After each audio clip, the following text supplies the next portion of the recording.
నమస్తే అందరికీ. నేటి రోజు జుక్కల్ మండల కేంద్రంలోని నాగల్గాం గ్రామంలో గ్రామ పంచాయతీ రికార్డులను పరిశీలించడానికి అనుమతి తీసుకొని సిసిఆర్ అనే సంస్థ ఈరోజు మొత్తం రికార్డులను పరిశీలించడం జరిగింది. అయితే ఈ సందర్భంగా వారు మాట్లాడుతూ రికార్డులో ఏవైనా అవినీతి జరిగితే పై అధికారులకు నివేదిక అందజేస్తామని, మారుమూల గ్రామాల్లో అభివృద్ధి ఎంత జరిగింది ఏం లేదు అనేక అవన్నీ అంశాలను వారు పరిశీలిస్తున్నామని అన్నారు. ఆ వీడియో ఏంటో ఇప్పుడు చూద్దాం.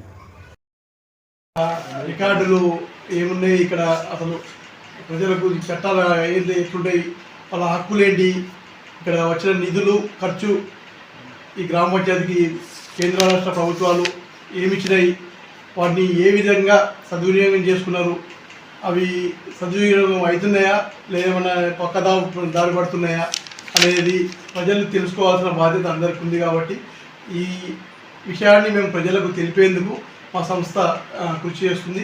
ఇందులో భాగంగా ఈరోజు ఈ కార్యక్రమానికి వచ్చాము. ఇది ప్రజలు ఇట్లాంటి కార్యక్రమాలు సద్వినియోగం చేసుకోవాలి. ఎందుకంటే మన డబ్బు మనకు లెక్క తెలియాలి.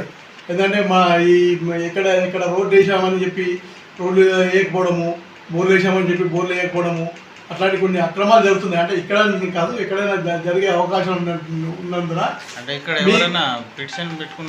మేము పిటిషన్ పెట్టామండి.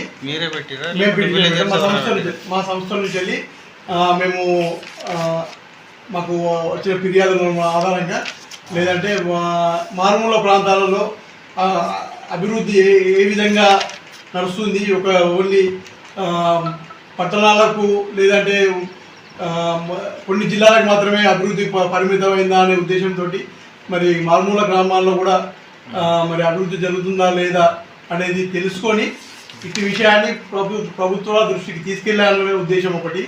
ఇంకొకటి ఏంటంటే అవినీతిని అరికట్టడం. ముఖ్య ఉద్దేశం ఏంటంటే అవినీతిని అరికట్టడం. ఓకే, ఇప్పుడు దీంట్లో ఏమన్నా మీకు తెలుస్తుంది, ఏమన్నా తెలిస్తే దానికి ఏమన్నా మీరు సజెస్ట్ చేస్తారా? సజెస్ట్ చేస్తామండి. ఇక్కడ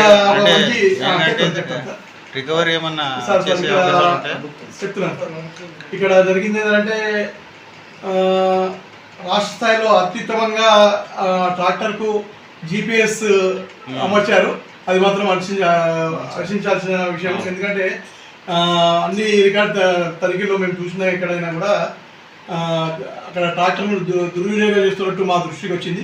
కానీ ఇక్కడ మాత్రం చాలా అద్భుతంగా ఈ ట్రాక్టర్ను GPS యూజ్ చేస్తున్నట్టు మా పరిశీలనలో మాకు తెలిసింది.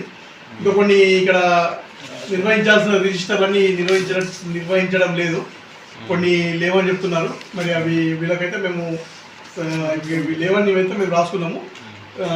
తదుపరి ఏమున్నాయి ఏం లేవు, ఏమైనా అవకతవకలు జరిగినాయా లేదంటే ఏమైందనేది మేము నివేదిక రూపంలో మేము గౌరవ కలెక్టర్ గారికి ఉన్నతాధికారులకు